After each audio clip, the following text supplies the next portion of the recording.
estamos aqui recebendo hoje um convidado especial, o pastor Eri Soares, e a gente vai falar um pouco sobre a questão dos batistas, né, a história deles aqui em Bom Jardim, falar um pouco também sobre espiritualidade, não é isso? Exatamente. A gente vai falar um pouquinho sobre a chegada dos batistas em Bom É Jardim, isso. como é que isso se deu, né? Como que eles se estabeleceram e a missão que eles estão fazendo, o trabalho, né, em Bom Jardim. Seja muito bem-vindo, pastor. Eu queria agradecer muito assim, essa oportunidade de estar aqui com amigos, né? Porque a gente já conhece vocês, assim. E eu sei que todo mundo chega aqui e fala, mas nunca é chato repetir o que se faz de bom. De fato, assim, vocês estão assim, de parabéns por essa iniciativa. E o Delbrando, junto com vocês aqui também, né, nessa parceria, nessa junção.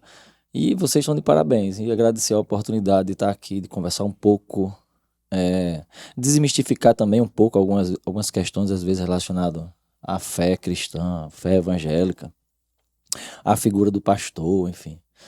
Então, eu tô aqui pra gente bater um papo legal com vocês, e é isso aí. É isso aí.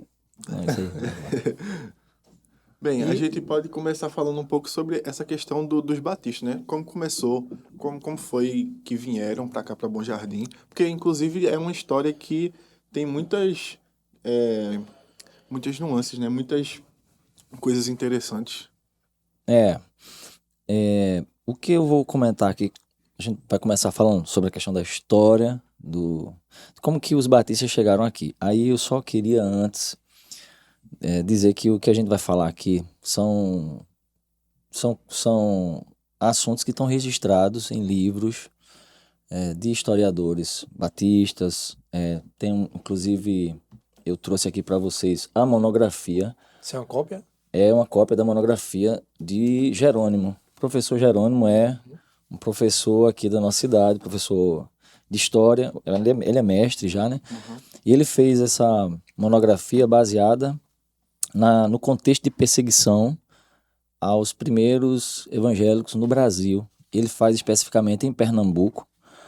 E aí, fechando com Bom Jardim. Como é que foi a chegada dos cristãos aqui evangélicos em Bom Jardim? Como é que aconteceu? E aí a gente precisa lembrar que o Brasil estava saindo de um contexto imperialista, né? Então, no Império, a religião oficial do Império era o catolicismo. Quando entra na fase da República, aí você tem a ideia de ser uma coisa mais assim, não tem a religião oficial. Mas mesmo não tendo a religião oficial, tinha uma proibição de que, por exemplo, as igrejas evangélicas não podem ter uma cruz. Por isso que hoje, muitas igrejas evangélicas antigamente não tinham cruz, não é porque não tem, a cruz tem alguma coisa a ver, era por uma questão de que para diferenciar. Então assim, ou seja, você tinha algumas restrições ainda dentro da República. E o que se achava que não iria ter perseguições, acabou tendo perseguições. Jerônimo registra muito bem aqui, ele faz uma citação bibliográfica muito boa. E aí, enfim, tem algumas citações aqui de livros que faz parte disso que a gente vai conversar aqui. Ou seja, não sou eu que estou inventando, está bem registrado, né? No caso, ele fez uma pesquisa também, né? Ele fez uma pesquisa no Seminário Batista, né, que é hoje a Faculdade Batista lá na Padre Inglês, em Recife, que inclusive foi fundado pelo Salomão Ginzburg em 1902. E o Salomão Ginzburg, ele era um missionário que veio enviado pelos americanos para trazer o evangelho para cá também. O evangelho na perspectiva dos evangélicos, claro, né? A gente já tinha o cristianismo consolidado aqui por parte do catolicismo, mas aí teve as missões evangélicas. E ele tem um livro chamado Um Judeu Errante no Brasil, Salomão Ginzburg, Um Judeu Errante no Brasil. Ele conta essa história na página 121 do livro dele, e eu ia trazer também para vocês, vou ficar devendo. Ele conta como é que foi essa chegada aqui dos evangélicos em Bom Jardim. E aí... Ele cita Bom Jardim no livro? Cita Bom Jardim no livro, inclusive ele inicia falando que Bom Jardim é uma terra muito promissora, de colinas e vales. A perspectiva dele da geografia, ele descreve também bem bacana, bem legal. E o que vai acontecer? Em 1898, ou seja, final do século XIX, começaram a chegar aqui os primeiros, vamos dizer assim, você já tinha uma igreja em Nazaré da Mata, que era pastoreada pelo pastor André Antônio Marques, e aí ele era o missionário da região. Naquele tempo tinha muitas cidades juntas, né? Então você tinha ele como o grande missionário da região, e aí quando ele vem trazer o evangelho aqui na cidade de Bom Jardim, isso em 1898, aí a gente tem ali o início, vamos dizer assim, dos primeiros evangélicos aqui em Bom Jardim. E isso, meu amigo, foi um alvoroço na cidade. Porque No caso, eles chegaram aqui. eles chegaram aqui, começaram a fazer as visitações, e assim, o evangelho de alguma forma sempre floresce, né? Só que quando chegou aqui, a gente tinha todo um clima político, que sempre foi assim, né? A política sempre foi algo que mexeu com o nervo das pessoas, mexia e mexe até hoje com os nervos das pessoas, né? O pessoal não gostou dessa vinda? Não gostou, mas o que acontece? A gente tinha do outro lado da oposição política, um chefe da oposição acaba se convertendo, vamos dizer assim, aceitando a mensagem. Entendi. E aí era uma pessoa rica que tinha fazenda, então juntava a turma para ouvir o pastor pregar. Isso ainda 1898 para 1900. E aí o que vai acontecer? Aí junta um clima que já era meio pesado político com a parte religiosa. E aí você vai ter em 1900 um fato meio que trágico que acontece aqui na cidade, que esse fato ele é contado por alguns historiadores batistas e pelo Salomão Ginsburg também, que em 1900, 15 de abril de 1900, vai acontecer que é um domingo de Páscoa. E o que é que vai acontecer nesse domingo de Páscoa? O chefe da situação política na época já estava insatisfeito de ver o seu opositor, vamos dizer assim, receber os evangélicos na terra de Santana. Tinha todo aquele imaginário. Como é que pode a gente permitir isso na terra de Santana? Por quê? Porque a gente tem que entender também o contexto da época, que era um contexto geral de intolerância religiosa no Brasil inteiro. Então não era uma coisa específica de Bom Jardim. Então, o que Jerônimo até fala nessa monografia aí, é que era um contexto geral de perseguição em algumas cidades de Pernambuco. Então, assim, sem nenhuma crítica, assim, realmente, a forma como agiram na época, porque fazia parte de todo aquele contexto político, Eu religioso. fico também só imaginando. Se hoje ainda há esse pequeno intolerância, né, por parte de alguns, imagina naquela época que não tinha informação suficiente, né? Pode continuar. Exatamente. Mas é complicado. Então, a palavra é bem essa, era intolerância religiosa. E aí eu vou dizer que era de ambos os lados, tá? Porque quem se convertia, e aí é o Salomão Ginsburg que fala isso, os evangélicos que se convertiam começavam também a provocar os católicos. Então a intolerância era uma intolerância até intelectual, entendeu? De um provocar o outro.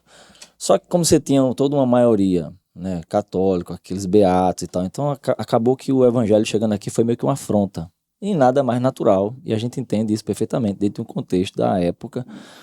Só que quando foi em 1900, no dia 15 de abril, o padre da época, ele fez uma pregação, e na pregação dele ele dizia assim: rejeitem a mensagem dos bodes. Ele chamava de bode. Bode porque é a ideia de que não somos ovelhas, entendeu? Aquela coisa e tal.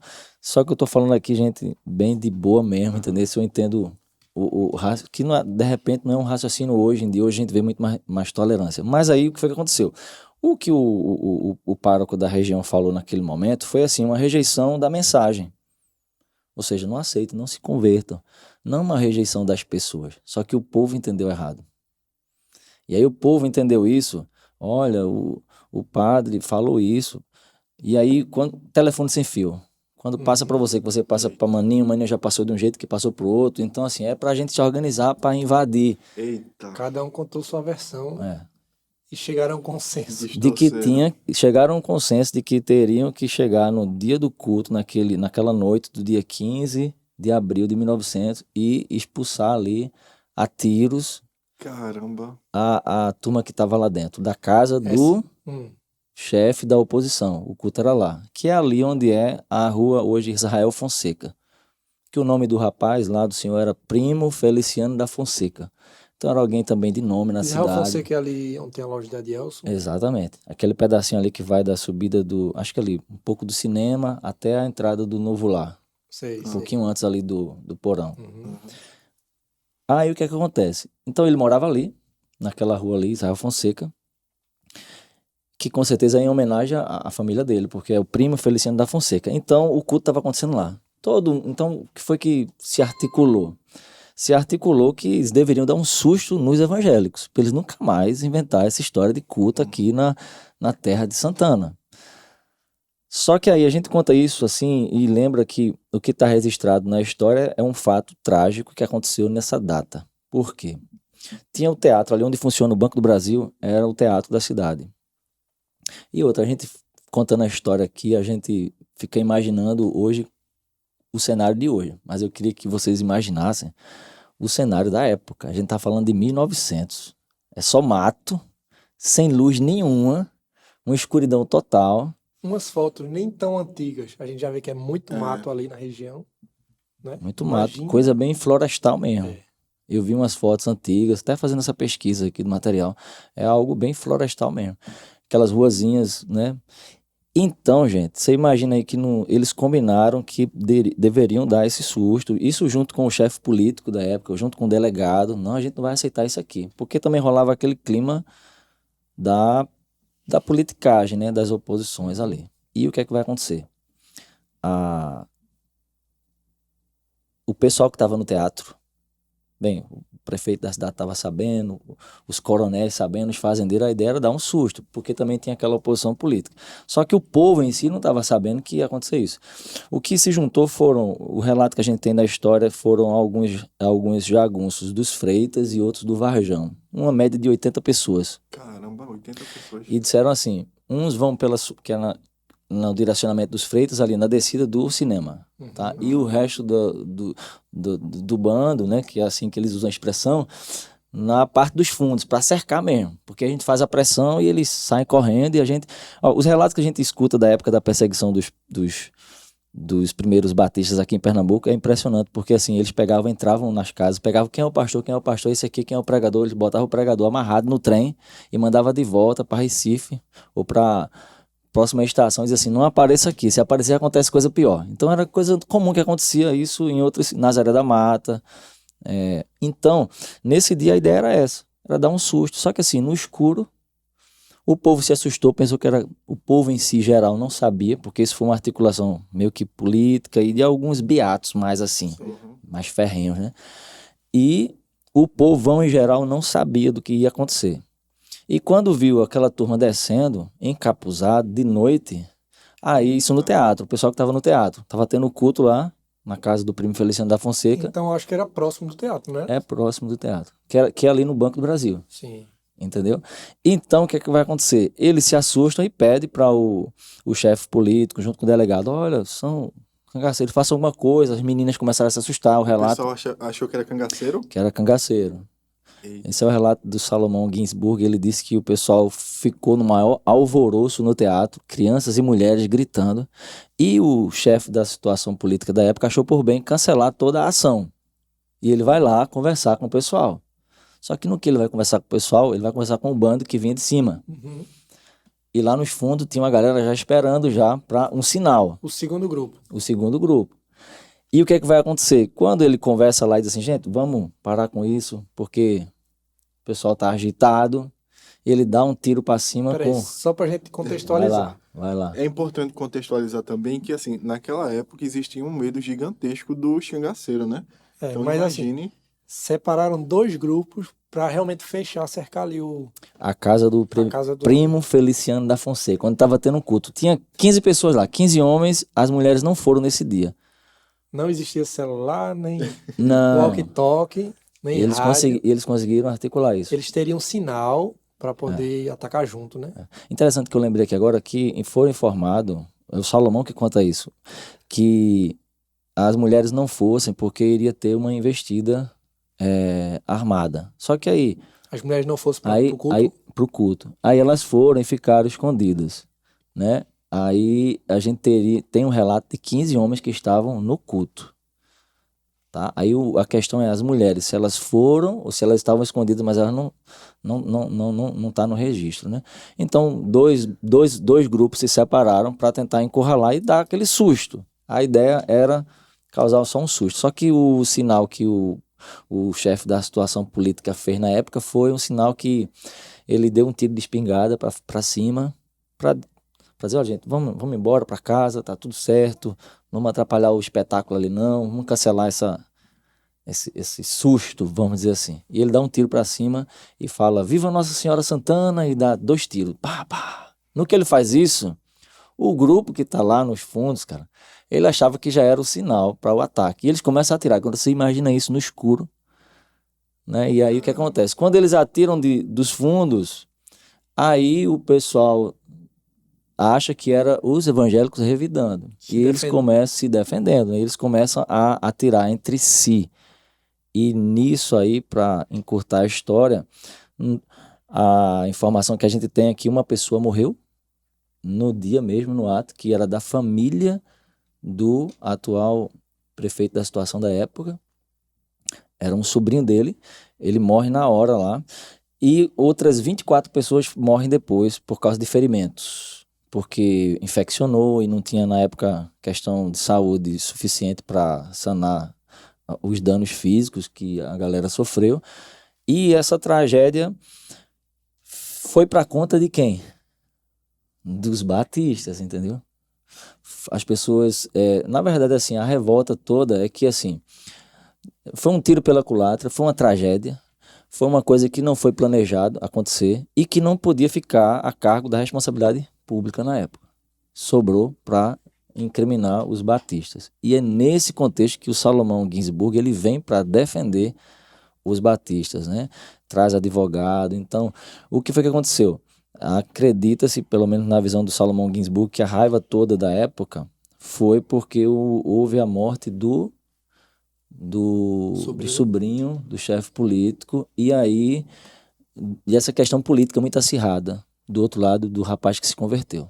E aí ele resolveu incriminar, e a gente sabe que quem mandava naquela época eram os coronéis, né? E aí eles incriminaram, arrumaram testemunhas que depuseram lá contra os evangélicos da época, ficaram presos então durante mais de um ano. O pessoal ficou preso até Salomão vir e também trazer aí... Os evangélicos ficaram presos. Os homens, né? Foram 8 homens que ficaram presos. Os outros tiveram que fugir. E aí, isso a gente está em 1900. 1901, 1902 é onde o Salomão vem para resolver essa situação. Já está em outro contexto, já é um outro chefe político que está naquele momento. E aí ele chega de Recife. Interessante que ele fala no livro dele, vocês vão ver aí também, está registrado nesse trabalho do nosso irmão Jerônimo, professor Jerônimo, que ele teve que pedir um salvo-conduto ao governador da época, e ele vem aqui protegido por uma brigada policial.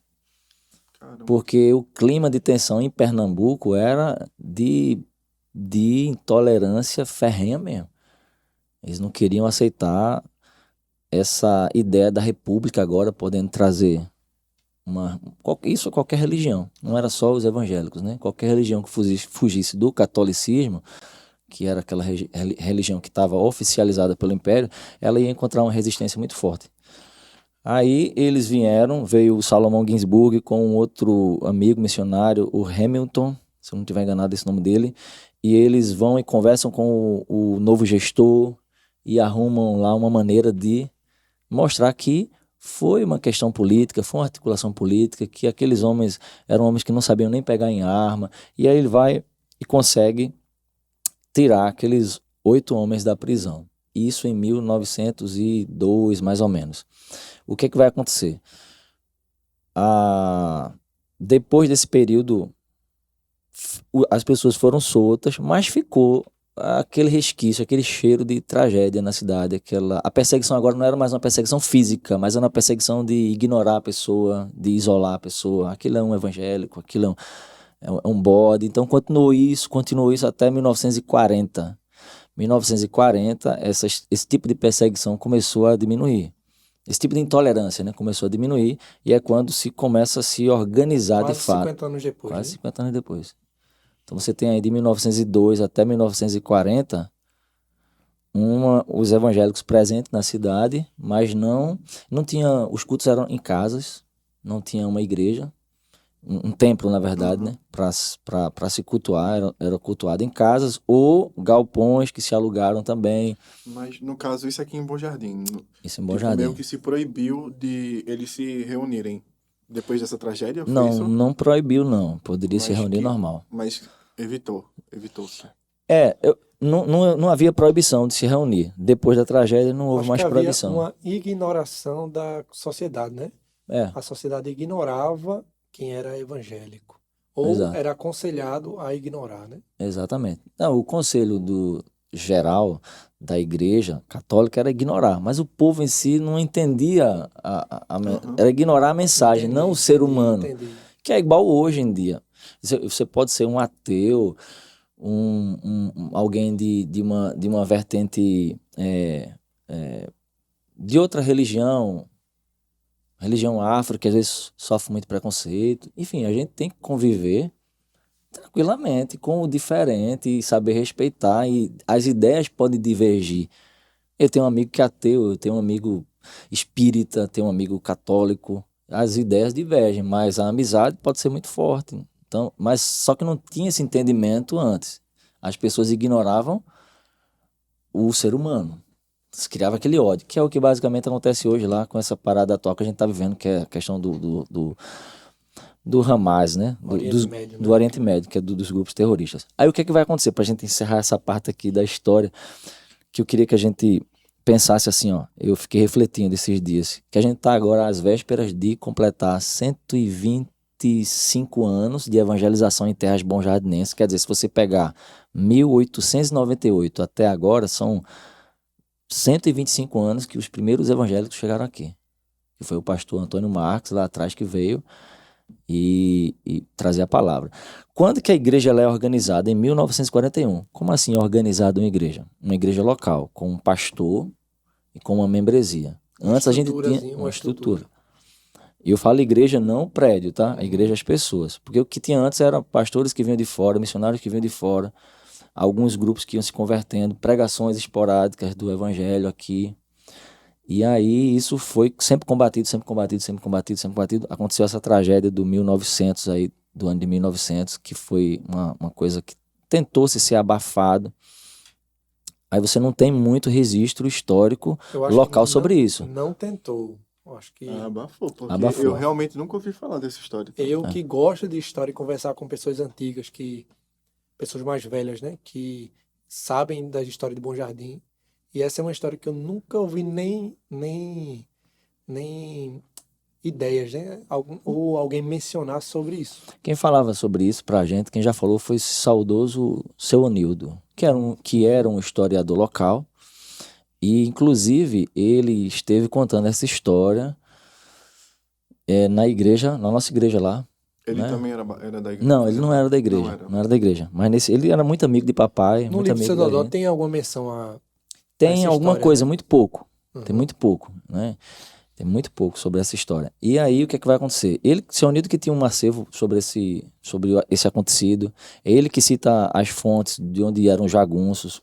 Um grupo era dos Freitas, outro grupo era do Varjão.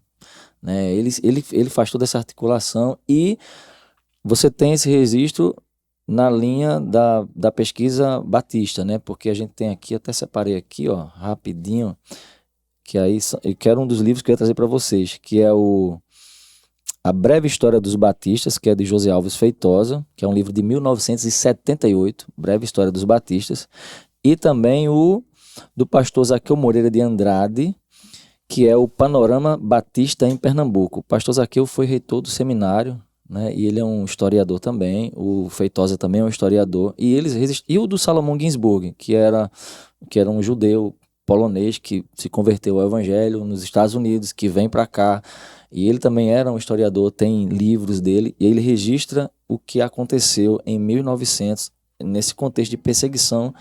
Agora, assim, historiadores locais que eu conheço que falou sobre isso especificamente, com esses detalhes dos mesmos, e o detalhe impressionante, que o seu Nildo, ele não tinha conhecimento do Salomão Ginsburg, e ele conta igualzinho.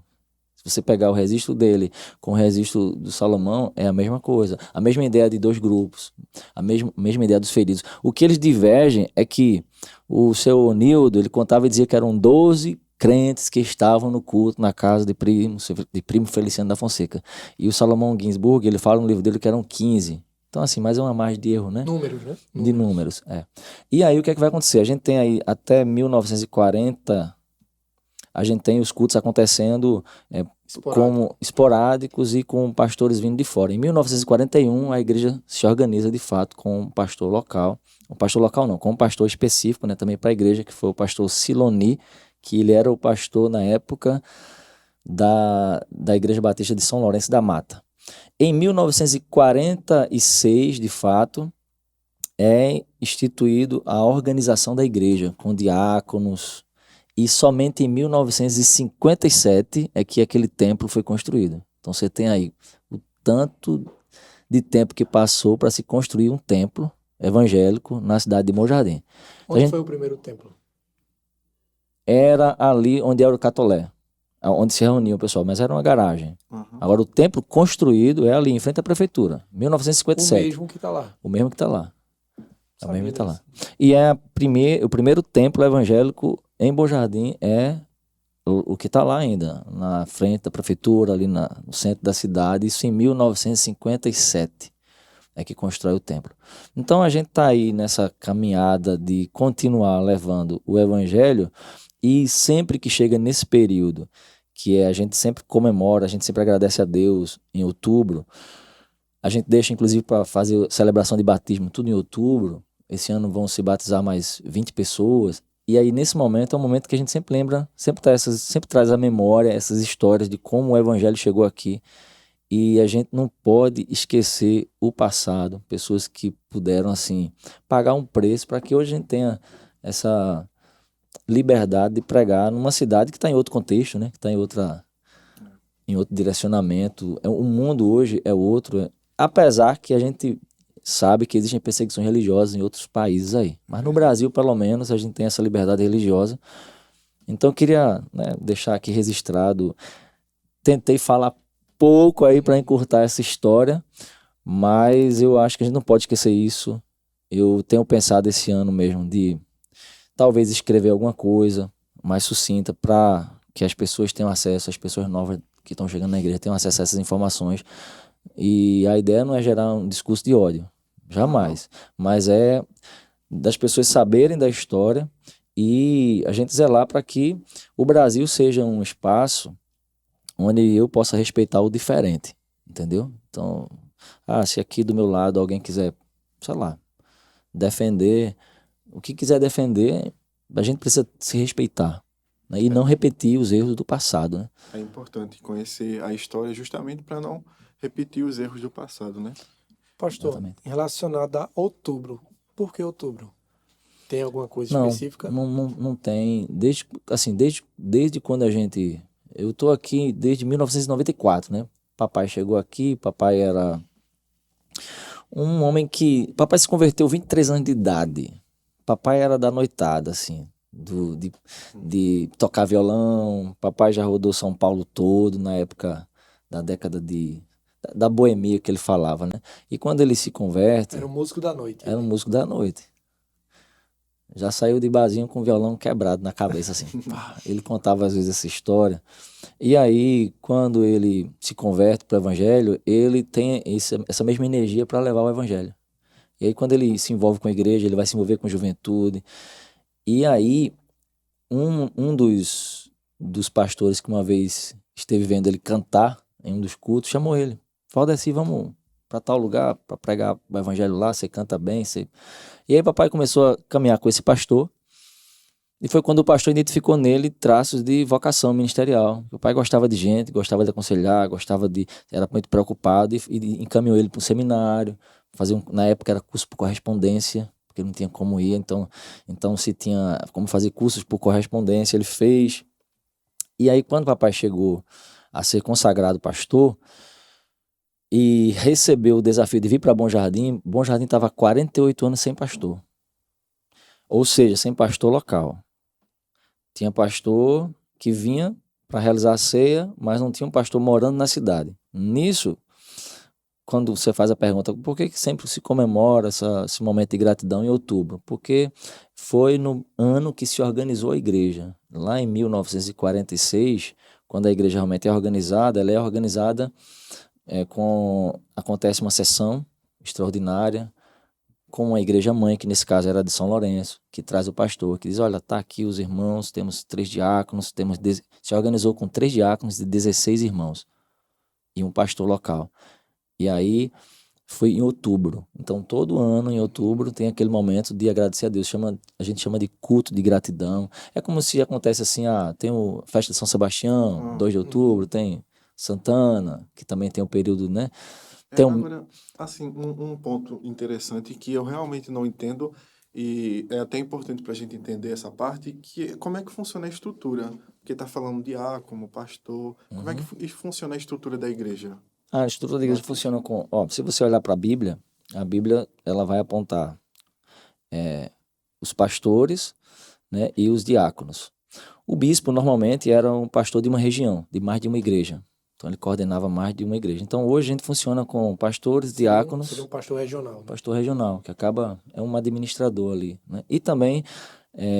mas aí hoje a gente funciona também com líderes de ministérios. Então a gente tem os líderes da juventude, tem os líderes do ministério infantil, tem o pessoal que trabalha com louvor, então tem ali liderança de louvor também, porque trabalha... Quando a gente fala de trabalhar, é o exercício do serviço, né, na obra. Então tem o pessoal... Hoje, pronto, a gente está aqui com toda a estrutura de mídia, então hoje não tem como ser igreja hoje e não querer influenciar se a gente não tiver também uma estrutura de mídia. Então a gente vai funcionando de acordo com a demanda. Então a gente trabalha com ministérios. Você tem os pastores, os diáconos, que são os oficiais maiores da igreja, mas você tem abaixo disso os ministérios. E não abaixo no sentido de ser menos importante, abaixo no sentido assim, das ações da igreja. E aí você tem os ministérios que se dividem. Aí você tem louvor, tem um ministério com mulheres, com homens, com crianças, com jovens. E para cada ministério a gente tem um líder, um vice-líder para ajudar na demanda para lidar com gente, né? Isso é bom porque você sozinho não tem como pastorear 100 pessoas, cara. E você é hipócrita se você disser que eu tenho como cuidar de 100 pessoas, de ouvir, de aconselhar tudo. Hoje a gente tem na igreja um outro pastor, que é o pastor Francisco também, que ajuda nesse trabalho pastoral. Então, quando o papai vem para cá, já tinha essa data na verdade, era no começo de outubro. Eu já ia lembrar ele de voltar a história. Era começo de outubro. Mas aí a gente jogou pro final de outubro. Foi a única alteração que a gente fez, foi jogar esse momento comemorativo para final de outubro. E aí a gente tem todo ano esse momento para se juntar, agradecer a Deus. Hoje a gente tem aí uma estrutura de mídia que a gente pode divulgar e fazer isso pela mídia. Hoje a gente tem também apoios que nos ajudam, a questão de levar um culto para o pátio de eventos, coisa que não tinha antigamente, né? Mas a proposta é a mesma, é agradecer a Deus pela oportunidade de servir a Ele em uma igreja local e continuar essa missão. Uhum. Agora, assim, o seu pai, no caso o pastor Valdeci, né, saudoso, ele... Vou falar mais perto do microfone. No caso, ele eu acho que era um dos bons jardineiros mais... Como é que eu posso falar? Que o pessoal tinha um grande respeito, né? Bem popular, bem popular. carismático. Foi difícil, assim, assumir como pastor. No caso, assumiu no lugar dele, não foi? Continuou o trabalho Exato. dele, não é? Foi difícil. Foi difícil, foi. Para ser bem sincero, assim, para ser bem sincero mesmo, tem gente que vai até achar meio esquisito. Mas aí eu pensei em desistir, né? Porque assim, eu entrei em crise quando papai faleceu. O primeiro momento foi a crise, porque eu disse assim, se alguém teria de ir, teria que ser eu. Eu meio que achei que Deus estava sendo, de certa maneira, injusto, porque... E claro que Deus não é injusto, né? Mas eu tô falando da nossa humanidade, de olhar e dizer assim, nossa, papai era uma pessoa que se alguém tivesse que ir, teria que ser eu. Se Bom Jardim precisa de um pastor, ele precisaria de papai, que não está mais aqui, entendeu? E esse é o meu questionamento com Deus. E eu questionei com Deus, eu entrei numa certa angústia e orei e pedi a Deus sinais. você fez uma pergunta interessante. Você falou assim, naturalmente você assumiria por ser o vice-presidente ali da igreja. Mas eu entreguei, no dia da sessão da igreja eu entreguei. Eu quero que a igreja... Não, porque tem um outro pastor aí. O pastor Francisco está aí. Eu quero que a igreja escolha. Porque eu estava fazendo meio que eu estava forçando Deus me falar que tinha que ser eu. Porque eu não tinha estrutura para continuar. Porque ainda estava absorvendo tudo aquilo. Isso é uma coisa pessoal, que as pessoas que me veem fora, eu tô falando isso aqui no público, talvez, primeira vez, assim, né? Mas o que eu posso falar para vocês é que Deus me respondeu, assim, de formas, assim, sobrenaturais. Eu pedi um sinal a Deus, primeiro assim, por que ele teve que levar papai agora? E aí foi quando a gente entendeu. E Deus foi falando ao longo dos meses que se passaram. E Deus usou 19 pessoas, que praticamente... pessoas que não são do meu convívio, pessoal. Pessoas de fora, pessoas que eu não conheço. Para falar comigo algo específico que eu tinha falado só eu e Deus. E aí foram sinais que eu comecei a observar e me encantar com aquilo, com a forma como Deus estava me mostrando que era um propósito dele, que era a hora de papai ir, que era uma passagem de bastão, de legado, que o tempo de papai aqui tinha acabado e que agora era o meu. E que assim como Deus foi com papai naquele contexto lá atrás, quando há 48 anos não tinha pastor aqui em Bom Jardim, e papai veio para cá somente pela cesta básica. É muito fácil chegar e criticar um pastor e dizer que, né, falar críticas infundadas. Ninguém conhece a história lá atrás. Quando papai veio para cá, ele veio pela cesta básica. Quem deu comida pra gente foi a mesma irmã Gerida que me deu essa bibliazinha até hoje. O pai dela, o saudoso Zé Machado. Então papai foi uma pessoa que pagou o preço. Até a igreja se estabelecer, crescer a membresia, poder honrar o pastor com um salário. Então isso levou um tempo. E aí o que é que vai acontecer? Toda essa história consolidada que papai já tinha, que na época Deus usou pessoas para estar com ele. A casa onde papai morou a vida inteira foi uma casa que o terreno ia ser uma capela, a capela da Vila Noelândia. E foi um prefeito que chegou lá e fez uma doação a papai. Então você veja que coisa. Você veja como Deus usou pessoas como casas de construção na época para dizer assim, pastor, compre aqui, não precisa pagar agora não. Eu tô falando isso aqui, quase ninguém sabe. Então assim, o pastor tá roubando, o pastor tá fazendo isso, entendeu? Às vezes as pessoas são muito cruéis no julgamento, enfim, não conhecem a história. Então o papai pagou todo esse preço, tem uma história muito forte. Quando aconteceu de ele ir, e eu questionei Deus algumas coisas, e Deus usou pessoas para me falar assim, dessa mesma maneira, que o tempo de papai passou, e da mesma maneira que Deus foi com ele no início, que ia enviar pessoas para estar comigo agora nessa caminhada. E tem acontecido dessa maneira. Da forma como Deus falou, tem acontecido. E assim, eu não me sinto absolutamente, em quesito nenhum, melhor do que papai. Eu faço igual o João Batista falava para Jesus. Eu não sou digno nem de desatar as sandálias, que era o que João Batista falou para Jesus. Então quando eu me vejo assim, diante de papai da história, como você falou, uma pessoa popular, carismática, eu tenho meus defeitos, cara, mas tô vendo Deus realizar coisas incríveis na vida de pessoas.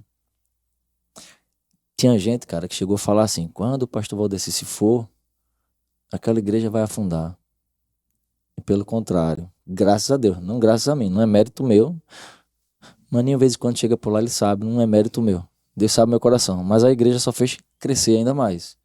Por quê? É uma maneira de Deus afirmar, olha, a obra é minha, não é de pastor A, de pastor B, do pastor Francisco, do pastor Hélio, do pastor Valdeci. Então, assim, foi difícil para mim, demais, porque eu tinha toda aquela ideia de que, quando o papai estava à frente da igreja, muitas coisas eu queria, às vezes eu dizia, pai, vamos fazer assim, e ele dizia assim, olha, quando eu não estiver mais aqui, você pode fazer assim. Porque papai tinha um jeito de resolver as coisas. E o jeito de papai sempre era assim, calma. Um exemplo. Vamos dizer que o irmão Carlos está fazendo isso, criticando, falando isso, dando esse mau testemunho. O papai dizia, calma, vamos orar. Não vamos resolver agora não. Já eu sou muito assim, não, preciso falar com o Carlos para ele entender o que é que está acontecendo, preciso corrigir ele para ele melhorar. Eu já sou muito de querer resolver o problema logo, né? E papai é aquele jeito mais suave.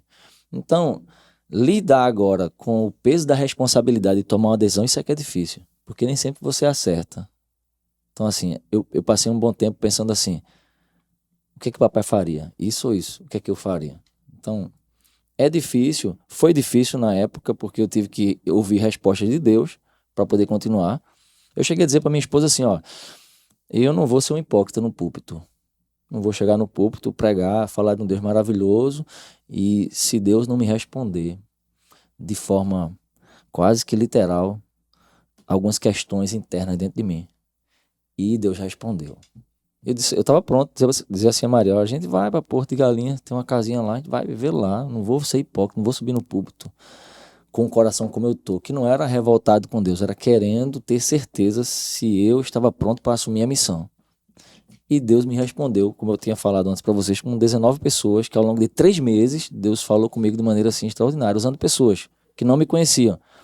Olha, querido, sou aqui da igreja tal, e senti de Deus de lhe dizer isso. Tem um prints disso aqui, tudo, entendeu? Então, assim, se Deus não tivesse, respondendo, finalizando a tua pergunta, se Deus não tivesse feito isso comigo, eu não estaria aqui hoje, entendeu? Então, se eu tô é pela graça de Deus. Mas até hoje é difícil, né, continuar. Pra gente seguir um pouquinho nesse raciocínio, quando o seu pai veio pra cá, já era nascido? Eu tinha 14 anos. Qual foi o cenário que ele encontrou? Porque assim, não tinha pastores, né? Não. Fixo em Bom Jardim, morando em Bom Jardim. Qual foi o cenário que ele encontrou aqui em Bom Jardim? O senhor lembra? Ou tem? O cenário, tu fala da igreja, né? A gente tinha aqui era entre 8 a 12 pessoas na igreja. Era a família do Diácono Machados. E o Diácono Machados foi conhecido na cidade como pastor da cidade. 8 pessoas congregando? Congregando lá naquele local, em frente à prefeitura, já era na igreja. Houve uma época que... Já tinha aquele espaço lá, Já tinha aquele espaço lá, que era bem menor, que hoje já sofreu 3 reformas já, né? Mas era um espaço bem menor. Então tinha lá o Diácono Machados, que ficava lá com as filhas, os genros, né? E algumas outras 2 irmãs, né, da época, né? Uma que já se foi também. Umas 2 ou 3 que já se foram. Então, era esse cenário. Uhum. Mas um cenário que ele abraçou com unhas e dentes, de amar Bom Jardim, de trazer a família dele para cá, sem ganhar um tostão, apenas pela cesta básica. E aí começar um trabalho popular na feira, de abraçar as pessoas. O papai era um cara tão generoso que ele saía para a feira assim, com 30 reais no bolso, para fazer a feira dele, e 10 reais no outro lado do bolso, trocado, para dar ao povo. Hoje, quando eu ando na feira, alguém chega para mim, eles olham para mim, estão dizendo que eu tô parecido com o papai agora, né, por causa dessa barba. E eles olham para mim e falam assim, pastor, ajude aí, seu pai me ajudava tanto. Então, assim, eu já tô começando a fazer a mesma coisa. Uhum. Então, assim, o cenário que ele encontrou foi um cenário de um líder que era o Diácono José Machado na época, muito duro, carrancudo, não podia ter teclado na igreja porque era coisa de bar, tinha toda aquela coisa, não podia ter teclado. Não gostava de tecnologia. Não, nada de tecnologia. Inclusive é um contraste muito grande, porque eu percebo que a Igreja Batista de Bom Jardim investe bastante, né, na questão da tecnologia, né? É até uma nova forma de conectar as pessoas também, né? Olha, 70% das pessoas que chegaram hoje na igreja chegaram por causa da internet. Então, a internet hoje é a maior rua para se evangelizar, para falar de Jesus. Você posta um stories aí, tem 200 visualizações. Onde que eu falo com 200 pessoas se eu descer na rua? Né? Tudo bem, eu faço uma postagem lá, tem 30 curtidas, eu posto um story, tem Aí você diz assim, pastor, mas é importante, Jesus fala assim, o valor de uma alma vale o mundo inteiro. Você posta uma story, 2 pessoas viu, é 2 pessoas que vão entender assim, poxa, olha que interessante. Então, eu incentivo bastante o pessoal a usar a internet ele falou hoje em dia. da mídia, e lá os vídeos são muito bem elaborados. É. Chama a atenção, assim, do jovem, né? Fala a linguagem dos jovens. Eu até separei um vídeo aqui, ó, do Instagram da Igreja Batista, ó.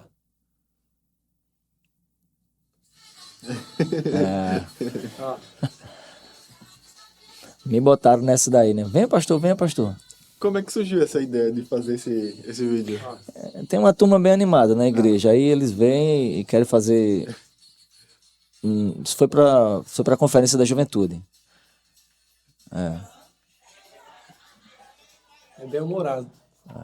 Esse foi um dos vídeos, esse vídeo acho que teve mais de 5 mil visualizações. Beirando 6.000 já. Beirando 6 mil, né?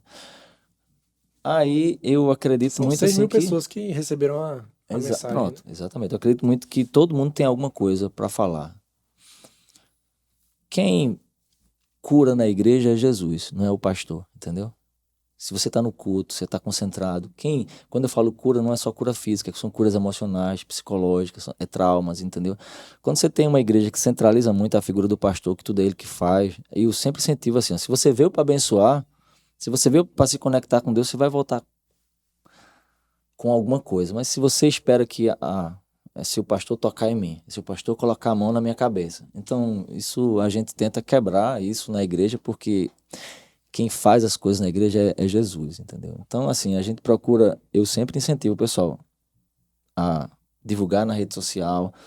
Hoje a gente tem até uma equipe que tranquilo, boa, mas antes era eu mesmo que me virava para fazer de alguma maneira, mas hoje Jesus mandou as pessoas para poder estar dando essa força, porque 70% das pessoas que estão hoje na igreja chegaram por causa de mídia social. Olha aí. E tem um número assim de quantos? Porque quando começou lá, era o quê? 8 pessoas, né? Hoje em dia tem mais ou menos quanto? A gente está Quantos? fazendo um censo novamente aí para ver quantos tem, mas é em torno de hoje umas 300 pessoas. Ou um pouquinho mais, entendeu? Uhum. Mas a gente está fazendo um censo porque a ideia era que nesse ano, por causa dos 77 anos de organização da igreja local, a gente pudesse ter uma... Porque eu já tenho uns 3 anos que a gente não faz. E acaba que sendo um rodízio na igreja. Tem gente que sai, Uhum. tem gente que vai para outra cidade, tem gente que morre. Então, e tem gente que chega e tem gente que desanima, né? Então a gente não tem hoje uma certeza absoluta, mas é uma média entre 250 a 300 pessoas que hoje fazem parte da Igreja Batista. Agora, assim, uma coisa que eu fico curioso, né? No caso, quando veio para Bom Jardim com o seu pai, né? Sempre foi uma vontade de ser pastor. E tem uma questão também. Como é que se torna pastor? Tá. Eu nunca tive vontade de ser pastor. Nunca. Mesmo antes de papai não ser. A gente morava em Limoeiro. Eu sou natural de Limoeiro. Eu vim para Bom Jardim em 1994, com 14 anos. E papai com 39 anos de idade. E já na igreja pequeno, que desde pequeno, que eu cresci num lar cristão, evangélico, então desde pequeno, chegava aquela hora do pastor pregar, era a parte mais chata. Porque eu sempre dizia que o pastor pregava muito, falava muito. Então nunca tive vontade de ser pastor quando pequeno. Depois que papai assume o pastorado e a gente vem para Bom Jardim, e aí eu comecei a ver uma outra realidade, que era assim, agora eu não quero ser pastor porque pastor sofre. Aí eu comecei a ver os aperreios de papai, porque pastor é um psicólogo, é um médico, é um terapeuta.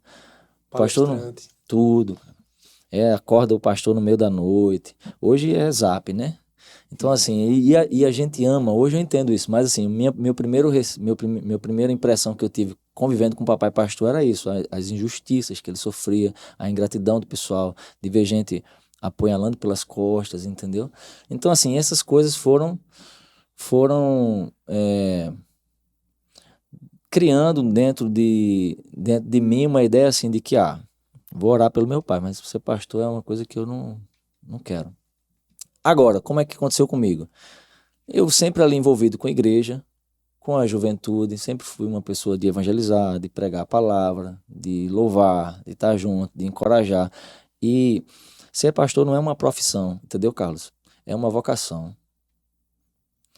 Eu vejo dessa forma. Se você vê como uma profissão, você corre o risco de fazer da igreja uma empresa e os membros, né, de clientes, entendeu? Aí você vai oferecer para o cliente o que ele gosta, que é isso que a gente faz numa filosofia de mercado, né? Tem que oferecer o que a galera está procurando. E na igreja não é assim. Pelo menos não deveria ser assim. Agora, existem pastores e pastores, correto? Existe hoje muitas igrejas aí que estão pregando exatamente o que a turma quer ouvir, né? Que você vai prosperar, que vai dar tudo certo. A gente não pode anular textos bíblicos que falam que Jesus diz assim, no mundo você vai ter aflição, tenha bom ânimo. Agora você vai encontrar na Bíblia sempre uma palavra assim, levante a cabeça, tenha bom ânimo, tenha fé. É um Abacuque da vida, profeta Abacuque que está lá no Antigo Testamento, que ele diz assim, ainda que a figueira não floresça, ainda que não haja fruto na videira, ainda que no curral não tenha boi, e ainda que toda a minha esperança vá pro ralo, em outras palavras, ele diz assim, ainda assim eu vou me alegrar em Deus. Esse é o evangelho. Mas existem pastores que pregam aí o que a galera quer ouvir. Então, nesse contexto todo acabei me perdendo no raciocínio aqui. Nesse contexto, tua pergunta foi Sobre como é que se torna Sim, pastor. como se torna pastor. Então, nesse contexto todo, de eu ver papai ali, sempre pregando o evangelho genuíno, correto,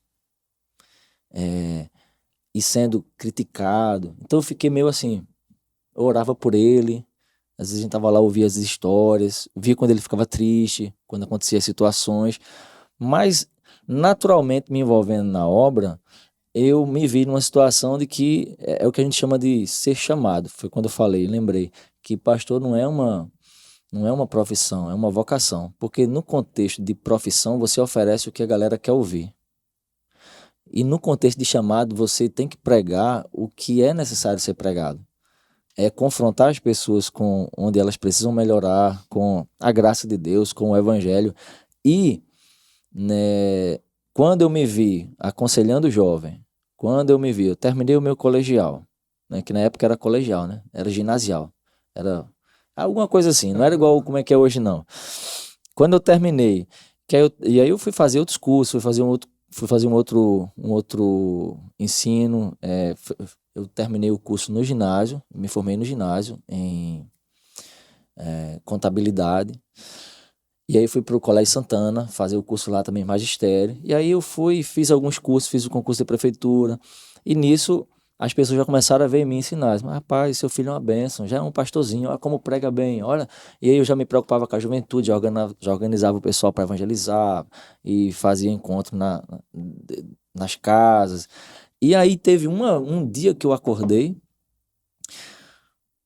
com aquele será no coração. Mas será? Mas será?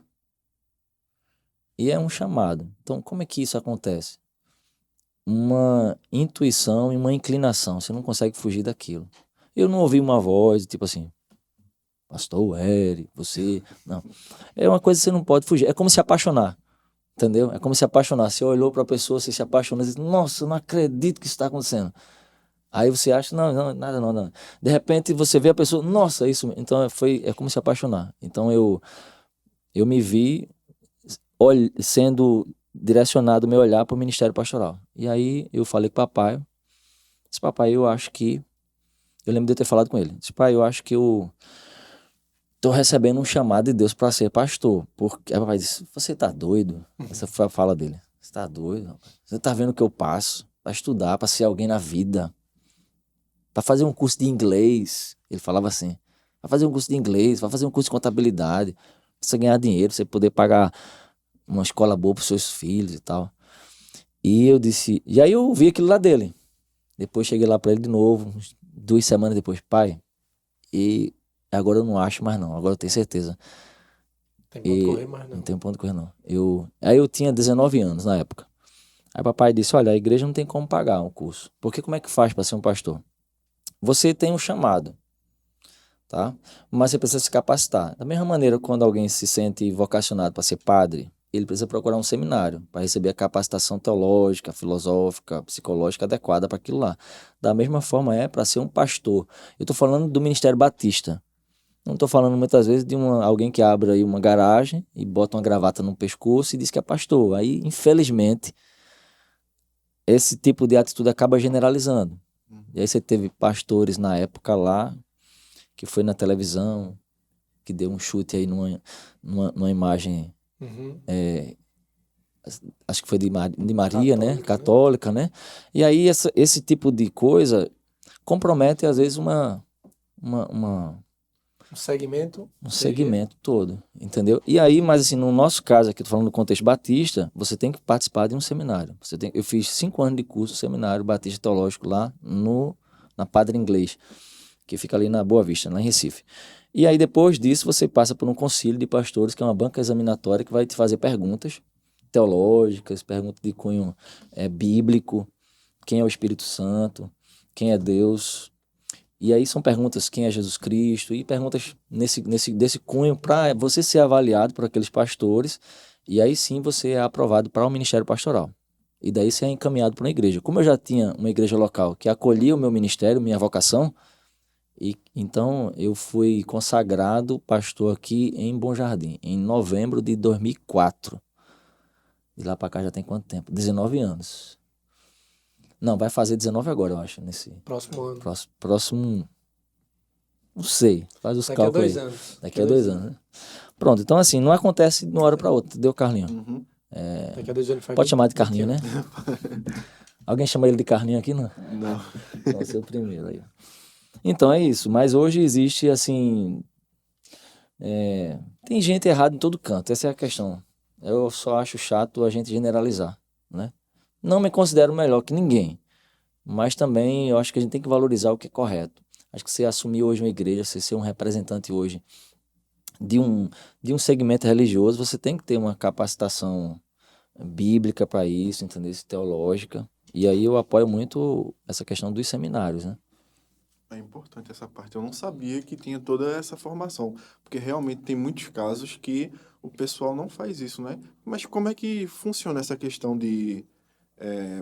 porque qualquer pessoa pode abrir uma igreja? Eu não entendo essa... Infelizmente aí é uma brecha que tem na nossa Constituição brasileira, né? Que você chega hoje aí e se eu vou morar hoje, vamos dizer que eu não seja um batista e tal.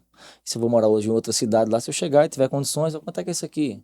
Ah, o aluguel é R$ 500, tá bom. Quem é você? Não, tô vindo de tal lugar e tal, sou pastor. Quem Quem que prova, vai? né? Quem prova? Né? Então, infelizmente, é uma brecha que a gente tem na nossa Constituição. Por isso que as igrejas sérias poderão sofrer por causa dessas igrejas que muitas vezes estão aí oprimindo a galera, pedindo dinheiro da turma, entendeu? Ó, tá aí, eu vou falar uma coisa. Hoje a gente está fazendo uma grande mobilização na nossa cidade para doar cestas básicas para a galera. E eu vou falar uma coisa para vocês assim. Eu fico feliz. Eu estava vendo a divulgação da igreja, da vinheta, Uhum. e tá lá. E sorteio de cestas básicas. Eu fiquei feliz. Eu me vi como um espectador, assim, como um de fora, assim, cara, uma igreja que vai não tirar do povo, mas vai, sabe, ofertar cestas básicas. E sozinha não, porque o que a igreja doou em si, a igreja em si, do valor dos dízimos e ofertas de mãos foi R$ 1.000, que foi 10 cestas básicas. Mas aí as demais a gente está em 70 e quase 80 cestas básicas. Foi a mobilização do pessoal, foi os irmãos em si, que além de já ofertar na igreja, puderam com a sua generosidade chegar com cestas básicas. Político mesmo só teve um até agora, mas não vou nem citar o nome. Mas enfim, eu fico feliz de a gente poder hoje fazer esse diferencial aqui em Bom Jardim. E vou dizer uma coisa, das cestas básicas que estão lá, 3 já tive que entregar, de pessoas que chegaram pedindo. E a gente não pode negar. Então assim, eu acho que igreja, cara, não pode se distanciar do social. Não adianta a gente alimentar o espírito e não fazer o social. E são coisas que eu fico refletindo, por exemplo. E a gente sempre faz. A Igreja Batista sempre faz ação social. A gente sempre trabalha com ação social. Só que, dessa maneira, arrecadar 100 cestas básicas, a gente está fazendo assim agora, né? Mas a gente sempre trabalha com o social Eu também. fiquei muito balançado quando, ano passado, eu participei, por acaso, do outro evento, né? No ano Foi. passado, há um ano atrás. E quando eu vi aquele momento ali da entrega das cestas básicas, que foi feito um sorteio, né? Isso. E só que assim, o sorteio não atende todo mundo. Todo mundo, exato. Aí o que aconteceu? Aí eu pensei, ok, parou, né? Quem ganhou, ganhou. Mas não. Eles continuaram. Pessoal, quem ainda necessita de uma cesta básica, por favor, levante a mão. Aí o pessoal levantou. E não recebeu, né? O pessoal que não ganhou. Aí disse, olha, vão para... Fale com a irmã tal, que ela vai anotar e a gente vai providenciar para você também. Tá entendendo? O sorteio é mais uma questão didática ali, né? Exato. Mas que eles tiveram a precaução de atender a todo mundo, a quem necessita, né? E a igreja batista ali, eu não sou próximo de outras, Uhum. não sou próximo. Mas assim, ela é muito próxima das pessoas, porque você tem acesso ao pastor. Pastor, tô com esse problema aqui, psicológico, tô com a cabeça voando, preciso de um conselho. Você tem essa proximidade, tá entendendo? É. Por isso que esse Eu ano, eu tô falando isso porque eu já presenciei. e esse ano a gente, por isso que a gente tentou duplicar. Ano passado a gente entregou 52 cestas básicas. Aí esse ano o desafio era entregar 100. E aí a gente hoje tá nessa meta aí, estamos aí perto dos 80 e tem mais uns 3 dias aí, acredito que a gente vai chegar lá. Por causa disso, por causa da quantidade de gente que precisa. E aí hoje, cara, hoje eu chorei lá praticamente com uma menina lá que chegou lá, assim. Porque é um misto de revolta também. Com o quê, cara? Com quem tem na nossa cidade. E aí eu vou falar a realidade pra vocês. Né? Muitos políticos, cara. A galera que tem o dinheiro pra... É R$ 90 uma cesta básica. Isso não é nada pra quem tem dinheiro e não faz, entendeu? Então, assim, eu fiquei revoltado com a questão desse lado Inclusive, o aí. Talk Bom já vai ajudar também. A gente vai Com certeza. se juntar para Ah, fazer legal, uma legal. ação. Beleza. E aí fiquei revoltado, assim, revoltado nesse sentido, né? Com como que a gente, enquanto igreja, e eu falando da Igreja Batista Bom Jardim, né, agora, como que a gente não pode fazer mais? A gente pode fazer mais. Vou voltar a falar de papai de novo. Às vezes mamãe abria a carteira de papai, eu digo que eu vi. Ô Valdo, cadê os R$ 100 daqui? E ele não dizia. Eu cheguei em locais aqui em Bom Jardim que as pessoas me paravam após a morte dele, assim, seu pai matou muito a minha fome. Seu pai todo mês me dava uma feirinha. Papai nunca dizia. Então, assim, é isso que as pessoas esperam, entendeu, mano? Da gente também. Elas esperam isso de mim. E eu preciso, eles esperam isso da igreja. Eu fico feliz de ser hoje pastor de uma igreja séria, histórica, está consolidada na cidade, com uma membresia hoje forte na rede social, fora da rede social, gente generosa, gente que está fazendo bem, sem querer alcançar salvação com isso, porque salvação não vem pelas boas obras, entendeu? Gente que quer fazer o bem por amor mesmo, porque a turma precisa. Então hoje eu fico feliz de poder contribuir para o reino de Deus numa igreja de gente imperfeita, que eu não sou melhor que ninguém, mas que a gente está tentando seguir o que está na palavra. Jesus fala assim, ó, você tem 2 túnicas, cara, você está errado, você tem que pegar uma e dar para quem não tem. Então, assim, essa é a visão bíblica que eu entendo de igreja hoje, uma igreja que acolhe, que não vai dizer, ah, você é isso, você é aquilo. A gente busca acolher o pessoal e trabalhar para que todo mundo melhore pela ajuda do Espírito Santo. E aí chegar hoje, em mais um final de ciclo, vamos dizer assim, né? Mais um ano, batizar nas águas mais de 20 pessoas, entendeu? Então isso é algo assim, fora os 20 que vai se batizar, já tem mais uns 5 que chegaram, que não vão acompanhar o processo de discipulado que houve, que a gente vai deixar para o próximo ano. Então, graças a Deus, teve uma pessoa que chegou para mim e falou assim, seu pai, se tivesse vivo, estaria muito feliz de ver que você está conseguindo dar conta. Eu não achei que eu fosse dar conta, como eu falei agora há pouco para vocês, né? Muita gente achava que também não fosse dar conta. Por esse meu jeito, às vezes, de querer resolver as coisas muito assim. Eu acho que fofoca na igreja tem que ser eliminado na hora, cara. Na verdade, fofoca em qualquer ambiente. Imagina fofoca no trabalho. Vocês estão aqui num trabalho que tem que ter. Vocês têm que ser um só aqui, sim ou não, né? Vocês têm que ter, assim, cara, a gente tem que estar num consenso. Quem que a gente chama para aqui? Quem que... Você imagina depois você sai daqui e sabe que maninho tá falando, discordando de você. O que é que você vai fazer? Ô, mano, vem cá, mano. Eu sou assim. Ô, maninho, vem cá. Mas por que você foi falar aqui, cara? Isso a gente precisa trabalhar unido aqui. Aí eu sou muito de chamar o povo na razão pra gente conversar e chegar num denominador comum e dizer assim, você pode pensar diferente de mim, mas vamos caminhar nessa direção? Então, esse meu jeito, meu ímpeto de querer resolver as coisas, assustou um pouco as pessoas, no sentido assim, ah, mas será que o pastor vai... Ontem uma pessoa me parou, Carlinhos fez assim, o senhor está muito parecido com o pastor Valdeci, não só na aparência, mas também no jeito de lidar com as pessoas. Você está mais leve, mais sorridente, mais brincalhão. Aí me deu um abraço e eu fiquei assim, feliz da vida. E é isso, né? Eu sei que a gente precisa se espelhar em pessoas. A pessoa principal que a gente deve se espelhar é Jesus. Mas aqui na Terra, de fato, se tem alguém que eu preciso me espelhar bem, é meu pai, sempre, em tudo. Né? Foi um homem, assim, excepcional, não só para mim, mas foi pai de muita gente aqui em Bom Jardim.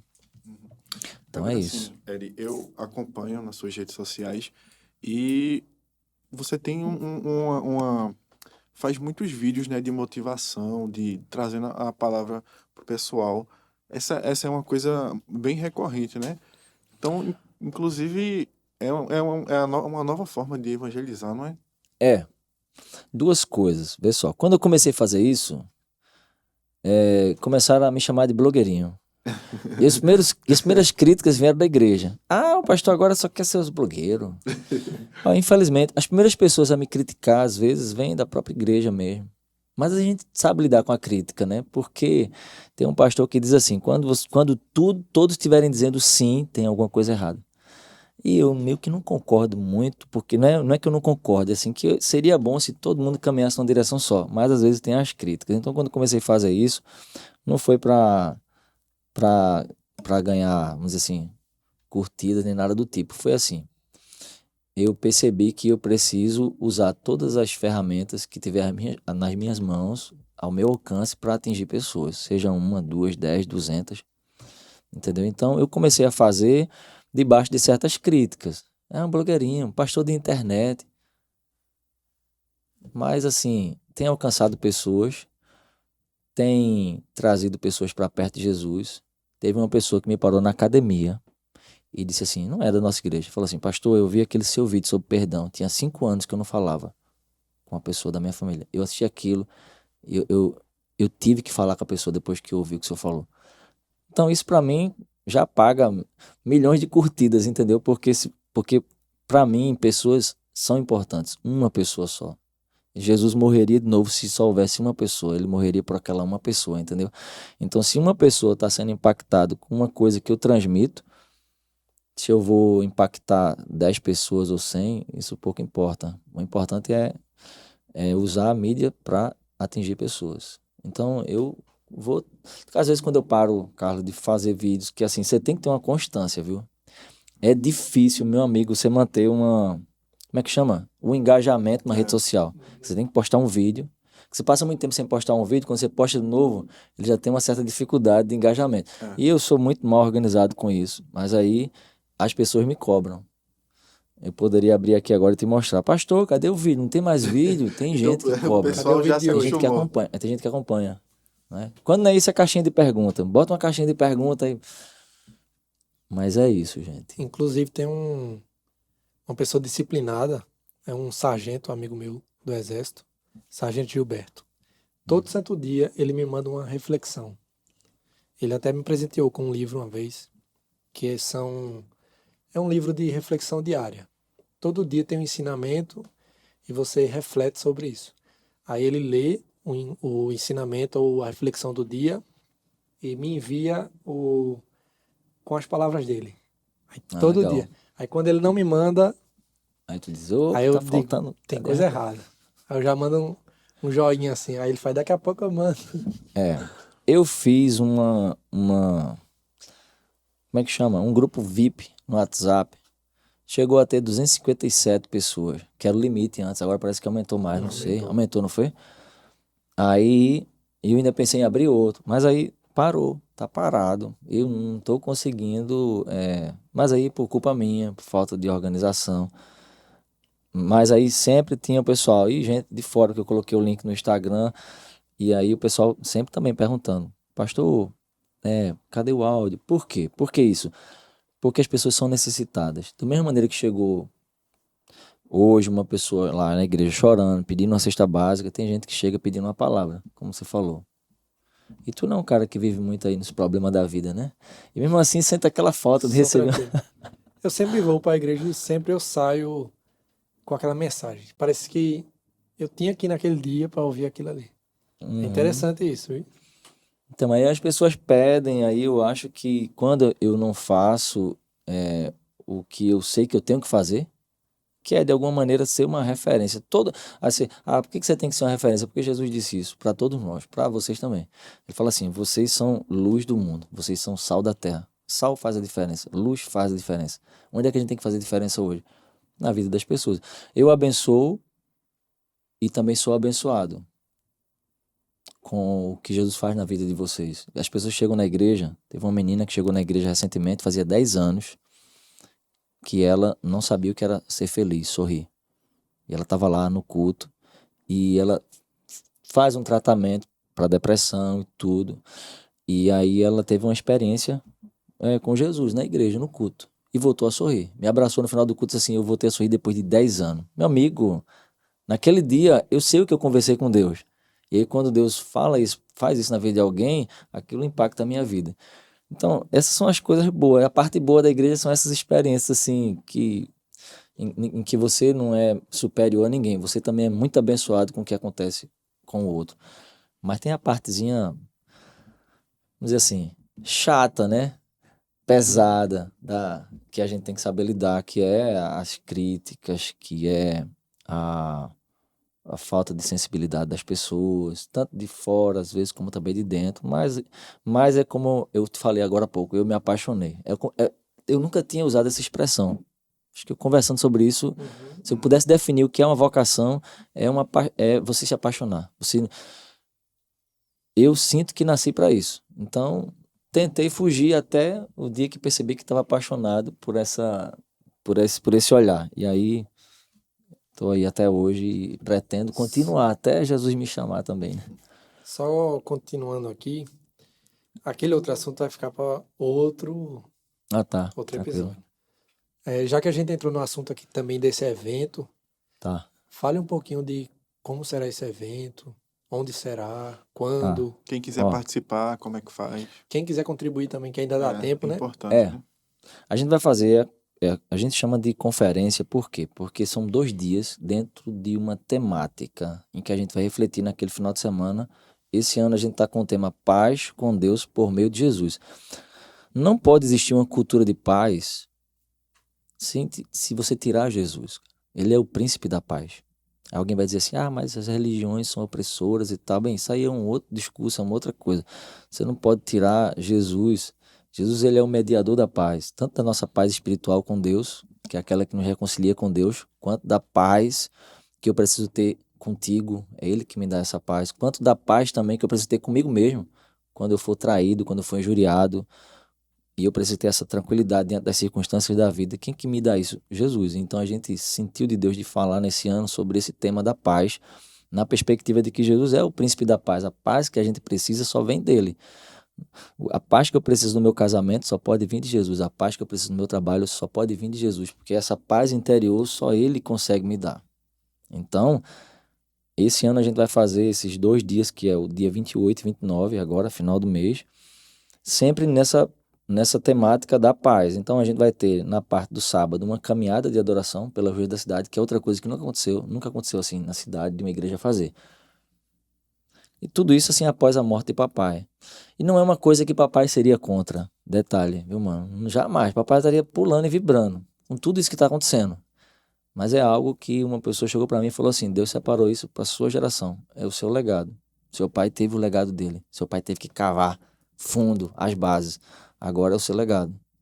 E aí, o que acontece? A gente vai estar no 3º ano da caminhada de adoração. Esse ano a gente está esperando mais de 300 pessoas nas ruas, porque foram 240 camisas que foram confeccionadas, fora as pessoas que não pediram camisa, algumas pessoas que chegaram na igreja, que estão com a gente aí também. Então, a gente vai ter a caminhada de adoração, proclamando essa paz que só Jesus pode dar nas ruas da cidade. Isso no sábado, 4 da tarde. Quando for 7 da noite, a gente vai estar lá no pátio de eventos, realizando o culto, que é onde vai ter o sorteio dessas cestas básicas, que, se você quiser participar dessa ação, o Talk Bom já vai chegar junto com a gente. Com certeza. Como uma cesta básica, tá show de bola. E aí, a gente vai estar fazendo, durante o momento de louvor, a gente vai sortear, a cada momento de louvor, a gente sorteia ali 20 números, até o total de 100. E após, o pessoal vai recebendo a fichinha e continua cultuando. Terminou o culto, vai lá na igreja, entrega a sua fichinha e sai com a cesta básica. No domingo de manhã, às 10 da manhã, a gente vai ter no templo o culto matinal com o batismo, que é a celebração de batismo, que vai acontecer 10 horas da manhã. Lá mesmo na igreja. Então, se vocês nunca viram um batismo, né? Batismo evangélico, né? Imersão nas águas, vocês estão convidados também para participar lá. E à noite é o culto de encerramento da conferência, 19 horas. E a gente vai estar lá fechando esse momento de gratidão a Deus pelos 77 anos de organização da igreja local. Eu falo 77 porque se você pega 1946, quando a igreja se organizou com um pastor, com diáconos, com uma membresia que pudesse ali já ajudar aquele pastor a se manter naquela cidade, você tem, de 46 para cá, tem 77 anos. E são 125 anos dessa caminhada dos evangélicos chegando na cidade. Então, são 2 motivos de gratidão a Deus, né? E eu convido aqui todos vocês, né, para também estarem lá. A turma que está ouvindo aí o Instagram, que vai acompanhar, então estejam lá com a gente. A gente recebeu aqui o pastor Eri Soares, com um papo muito bom, inclusive. E a gente espera que venha outras vezes, com certeza, para falar sobre outros Com assuntos, muita com história. certeza. É, E antes da gente finalizar, uma coisa que eu acho importante é deixar uma mensagem pro pessoal, não é? Porque certo. A gente importante. vai... Ó, eu ganhei essa Bíblia de uma irmã, que é uma das irmãs que eu mais amo na igreja, que é a irmã Gedida. Já falei para vocês, né? Qual a mensagem que eu posso dar para você que está ouvindo o Talk Bonja? Jesus falou assim: vocês erram quando não conhecem as Escrituras Sagradas, porque elas é que testificam de mim. Lá no Antigo Testamento também, você vai ter uma ordem de Deus para que não se apartasse da boca de Josué as palavras do livro, as palavras que Deus ele fala. Eu acredito, enquanto cristão, que Deus, só existe um Deus, só existe um ser criador, tá? E aí, cada religião vai ter a sua relação com esse Deus e vai, né, trazer a sua reflexão de como crer. Falando como cristão, eu acredito que Deus se revelou na Bíblia Sagrada. Então, qual é o meu conselho? Que aqui tem resposta para tudo. Então, meu conselho é que se você não tem uma Bíblia e quiser uma Bíblia, fale comigo. Você que está ouvindo aí, tá bom? Ou vocês também, tá certo? Vocês têm condição de comprar, então compra uma Bíblia. Brincadeira. Então, gente, qual é o meu conselho? Qual é a minha mensagem? Procurem não duvidar do que está escrito na Bíblia. Procurem todas as profecias que aconteceram até hoje, estão registradas na Bíblia. Existe muita crítica na Bíblia, existe demais. Qualquer dia a gente vem aqui falar sobre a crítica textual, sobre por que as pessoas questionam isso na Bíblia. Será que a Bíblia é um livro machista? Eu tô dando spoiler das próximas. Enfim, mas assim, meu conselho para você é: ame sua Bíblia. Hoje você tem acesso num celular, colocar um aplicativo de uma Bíblia, acha uma Bíblia e Deus vai falar contigo. Tá bom, gente? Num mundo em que hoje tenta muitas vezes colocar a Bíblia para trás como um livro que você tem que, sei lá, corrigir, eu acho que falta as pessoas terem uma compreensão exata do que a Bíblia quer dizer em alguns momentos, mas não se aparte da boca de vocês as palavras desse livro, nem da mente, nem da galera que está ouvindo aí o Talk Bonja. É isso aí. E queria agradecer por essa oportunidade de estar aqui com vocês e espero, sempre que quiserem conversar sobre algum assunto, quiser uma opinião de um pastor, estou à disposição. Tem outros pastores aí na cidade, mas se quiserem me aperrear, fiquem à vontade, tá tranquilo. Com certeza, nós vamos aperrear Vamos muito. mesmo. Então Tudo é isso, certo. né? Tudo certo. Muito obrigado pela participação e vocês que estão acompanhando, comentem aqui embaixo, curtam o vídeo e compartilhem. Não é isso, maninho? Exatamente. Então fechou.